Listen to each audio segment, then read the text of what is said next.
आज मैं आपको क्षितिज पाठ्य पुस्तक से गद्य खंड में पाठ 4 शामिल सपनों की याद के प्रश्नोत्तर लिखवा रही हूँ। प्रश्न 1, नीचे लिखे गद्यांश को पढ़कर पूछे गए प्रश्नों के उत्तर लिखें। गद्यांश, पता नहीं इतिहास में कब कृष्ण ने वृंदावन में रासलीला रची थी और शोक गोपियों को अपनी शरारतों का निशाना बनाया था। कब माखन भरे भाड़े फोड़े थे और दूध छाली से अपने मुंह भरे थे। कब वाटिका में छोटे छोटे किंतु घने पेड़ों की छांव में विश्राम किया था। कब दिल की धड़कनों को एकदम से तेज करने वाले अंदाज में बंसी बजाई थी। और पता नहीं कब वृंदावन की पूरी दुनिया संगीत में हो गई थी। पता नहीं यह सब कब हुआ था, लेकिन कोई आज भी वृंदावन जाए तो नदी का सांवला पानी उसे पूरे घटनाक्रम की याद दिलवाएगा। हर सुबह सूरज निकलने से पहले जब पतली गलियों से उत्साह भरी भीड़ नदी की ओर बढ़ती है तो लगता है जैसे उस भीड़ को चीरकर अचानक कोई सामने आएगा और बंसी की आवाज़ पर सब किसी के कदम पर थम जाएंगे। प्रश्न, काखंड, श्री कृष्ण ने वृंदावन में क्या किया था? उत्तर, पता नहीं इतिहास में कब कृष्ण ने वृंदावन में बंसी बजाई, रासलीला रची और शोक गोपियों को अपनी शरारतों का निशाना बनाया था। कब माखन की मटकी फोड़ी थी और कब दूध दही से अपने मुंह भरे थे। कब वाटिका में छोटे छोटे किंतु घने पेड़ों की छांव में विश्राम किया था।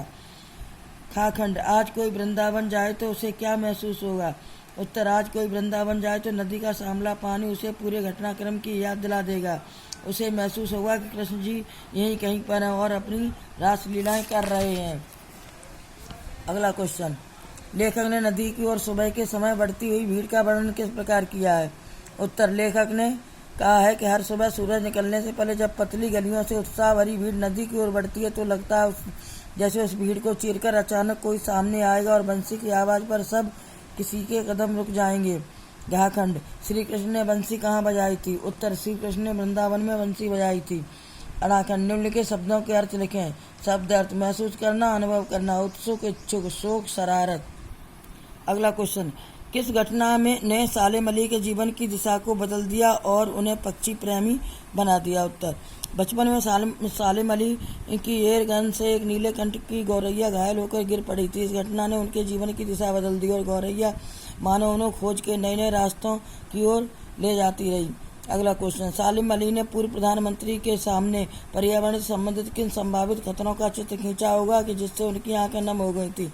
उत्तर, केरल में स्थित साइलेंट वैली भारत का एकमात्र वर्षा वन है जहां वन्य जीवन प्रचुर मात्रा में। कुछ सरकारी योजनाओं के कार्यान्वयन हेतु सरकारी कदमों से उसे खतरा पैदा हो गया था। तब भारत के भर के पर्यावरण प्रेमी चिंतित हो उठे थे। सालिम अली ने तत्कालीन प्रधानमंत्री चौधरी चरण सिंह से मुलाकात कर उसे व्यापक विनाश का चित्र खींचते हुए बताया होगा कि यदि उसे नहीं बचाया गया तो वन्य पशु पक्षियों और वनस्पतियों की अनेक प्रजातियां सदा के लिए नष्ट हो जाएंगी। आने वाली पीढ़ियां उन्हें देख भी नहीं पाएंगी। धीरे धीरे केरल का हरा भरा प्रदेश थार का रेगिस्तान बन जाएगा।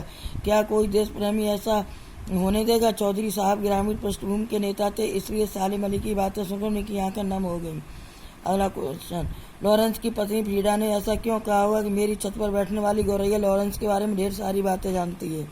उत्तर, D.H. लॉरेंस प्रकृति प्रेमी कवि थे। वे अपने आसपास की प्राकृतिक गतिविधियों को निकट से जानते थे, उनसे प्रेम करते। छत पर नित्य बैठने वाली गौरैया भी उनमें से एक थी। फ्रीडा को लगा गौरैया लॉरेंस और उनके बारे में बहुत अधिक जानती होगी। लॉरेंस खुले दिल का और शादी पसंद आदमी था।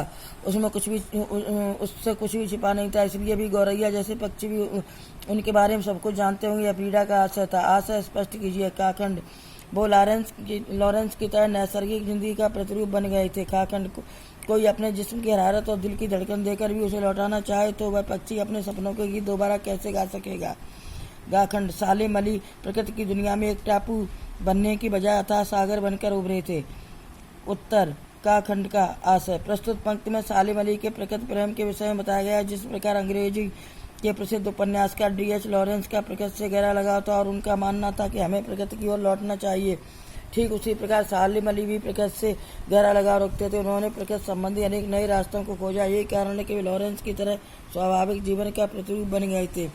खाखंड का आशय, प्रस्तुत पंक्ति अभिप्राय यह है कि जिस तरह कोई वन पक्षी अपना अंतिम गीत गाकर मर जाता और प्रकृति में विलीन हो जाता, उसे शरीर की गर्मी और हृदय की धड़कन देकर भी जीवित नहीं किया जा सकता। उसी तरह सालिम अली भी अपने जीवन के लंबे सफर के बाद अपने सभी सपनों को छोड़कर इस संसार से विदा हो गए। उन्हें किसी भी तरह से दोबारा जीवित करना असंभव है। गाखंड। प्रस्तुत पंक्ति का आशय है कि सालिम अली ने अपने भ्रमणशील स्वभाव के कारण प्रकृति और प्राणी जगत को बहुत ही बारीकी से जाना और समझा था। उनका अनुभव एक टापू की भांति सीमित और दिखावा न बनकर समुद्र के समान गहराई को लिए हुए था। अगला क्वेश्चन, इस पाठ के आधार पर लेखक की भाषा शैली की 4 विशेषताएं बताइए। उत्तर, सांबले सपनों की याद पाठ के आधार पर लेखक की भाषा शैली की 4 विशेषताएं इस प्रकार हैं। फर्स्ट नंबर, उन्होंने हिंदी के साथ उर्दू के शब्दों का अत्यधिक प्रयोग किया है। काखंड, बर्ड वाचर, साइलेंट वैली जैसी अंग्रेजी शब्दों का प्रसंगानुसार प्रयोग किया है। गाखंड, भाषा वेगवती नदी के तरह बहती हुई प्रतीत होती है। गाखंड, बहावा व्यक्ति की शैली दिल को छूती है। अगला क्वेश्चन, इस पाठ में लेखक ने सालिम अली के व्यक्तित्व का जो चित्र खींचा उसे अपने शब्दों में लिखिए। उत्तर, सालिम अली सच्चे प्रकृति प्रेमी थे। चिड़ियों से उन्हें विशेष लगाव था। वे सदा एक दूरबीन लेकर पक्षियों को देखने, उनके रहन सहन, स्वभाव आदि पर खोज करने निकल पड़ते थे और कुछ न कुछ खोज कर ही लौटते थे। जंगलों, पहाड़ों, झरनों को वे उन्हीं की नज़र से देखते थे। पक्षियों का मधुर संगीत सुनकर अपने भीतर रोमांच का सोता फूटता महसूस करते थे। बचपन में उनकी एयरगन से एक गौरैया घायल होकर गिर पड़ेगी। तब से वे स्वयं गौरैया की तरह वनों पहाड़ों में घूमते फिरे। उन्होंने अपनी आत्मकथा का नाम भी गौरैया पर ही रखा। फॉल ऑफ अ स्पैरो, उन जैसा बर्ड वाचर शायद ही कोई हुआ हो। दूर क्षितिज तक फैली जमीन और झुके आसमान को छूने वाली उनकी नज़रों में कुछ न कुछ ऐसा ही जादू था जो प्रकृति को अपने घेरे में बांध लेता है। अगला क्वेश्चन, सामने सपनों की याद शीर्षक की सार्थकता पर टिप्पणी कीजिए। उत्तर, यह शीर्षक उपयुक्त है। सालिम अली वस्तुतः सपना ही थे, ऐसा व्यक्ति जिसमें सपनों को खोजने की ललक थी। सालिम के संदर्भ में लेखक ने एक और सांबले का संदर्भ दिया। आज भी वृंदावन में कृष्ण चरित्र को याद किया जाता है। यमुना का सांवला पानी उनकी याद दिलाता है। सालिम अली भी वैसे ही मिथक बन गए हैं। उनकी याद सांवला सपनों की याद ही है।